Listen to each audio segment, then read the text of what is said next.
Oh, Hey, it's Ozzy. there. Ozzy can make an account of himself. Hello, everyone. We were talking about the New Covenant group concordance and you on the. What did you think of that discussion? Oh, I enjoyed it. I'd like to hear more of what Concordance has to say on the idea of scientific courage and sort of epistemological courage, which is what he was talking about. I'd sort of like to hear him develop that idea.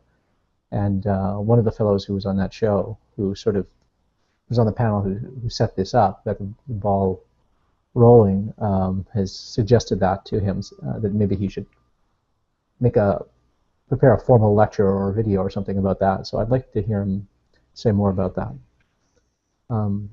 The reason I'm interested in that is because I happen to be of the opinion that science has values, that there are values intrinsic to the discipline of science, and that science is not value-free. And I think intellectual courage is in fact one of those. What actually is scientific courage?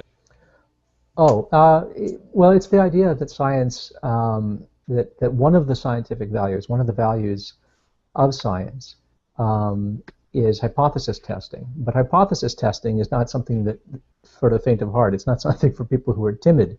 You can't be intellectually timid. You can't be the type of person who plays hide the ball with your views and who seeks to build a hedge or a fence around your ideas. When you come up with a brilliant idea in science, or just even a little slightly clever hypothesis, even when you're doing your dissertation in front of a people who make it their business to shred your ideas, that's what they're going to try to do, right? I mean, it really is a harrowing experience getting a higher education, getting a graduate degree, and it's especially so in the sciences because that process never stops. It doesn't stop after your dissertation or something like that. People are always looking to find flaws in your methodology. They're always looking for inferential failures and leaps in your conclusions and your findings. They're looking for other ways of interpreting the data that you've never considered. There are people who are always going to be abreast of data that's just forthcoming that you didn't have access to, that can be used to rebut your work. And so it takes a certain amount of courage to go out there and devote an enormous amount of effort and dedication and time to put an idea out there, only to be met with what in any other circumstance would be considered hostility.